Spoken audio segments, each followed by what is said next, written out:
like my gown? Hi, I'm Julie Bain. I'm your LHJ Health Director, and yes, I'm here at my beloved dermatologist's office to have my skin checked for skin cancer.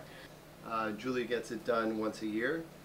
Occasionally you need to get it done more often when something looks more serious, and at times when there's a history of melanoma, we examine the skin every 3 months for the first year after the melanoma has been diagnosed. Skin cancer can occur anywhere. We're looking for... Even in places that really are not exposed to the sun? Even the fingernails, the finger area, absolutely, and places that are not exposed to the sun. Between the toes? Between the toes, I've heard, is actually surprisingly common. Mm-hmm.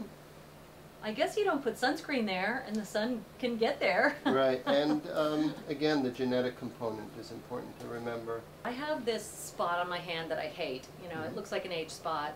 But I also wonder about it because it's fairly large and it has those kind of raggedy edges you hear about. Although it's not dark, it doesn't seem to be changing. But is this the kind of thing that people should watch for? This is the kind of thing that people need to look out for. I think that it can get very complicated when we talk about the A, B, C, D, E's and a lot of other things, but just think of the most basic, which is a change or a new lesion needs to be brought to a doctor, and we can let you know if it looks like something that needs a biopsy or not. And for example, I'm not sure about this, but I have a spot on my forehead that's a little dry spot. You can feel it, right? I can feel it right here. It's got a dry, scaly texture. And it's been dry and scaly for for a while. For a long time, yeah. And I know I'm getting older and I have dry skin, but it's a definite patch. Yeah, yeah. And that is a precancer.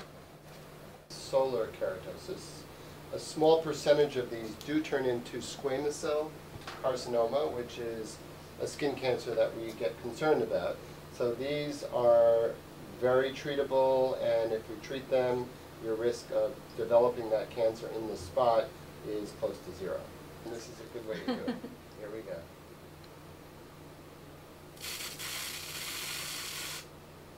Okay. Yeah, yeah, it just feels a little bit like a little burning or a little pinprick, not much of anything at all. Great. Yeah. Okay. Okay, so we're a little bit concerned about this new spot here, and this could be a very early skin cancer. We're going to do a little biopsy to make sure that this is okay, and if it's not okay, we will have caught it early. Okay. You're going to feel a little...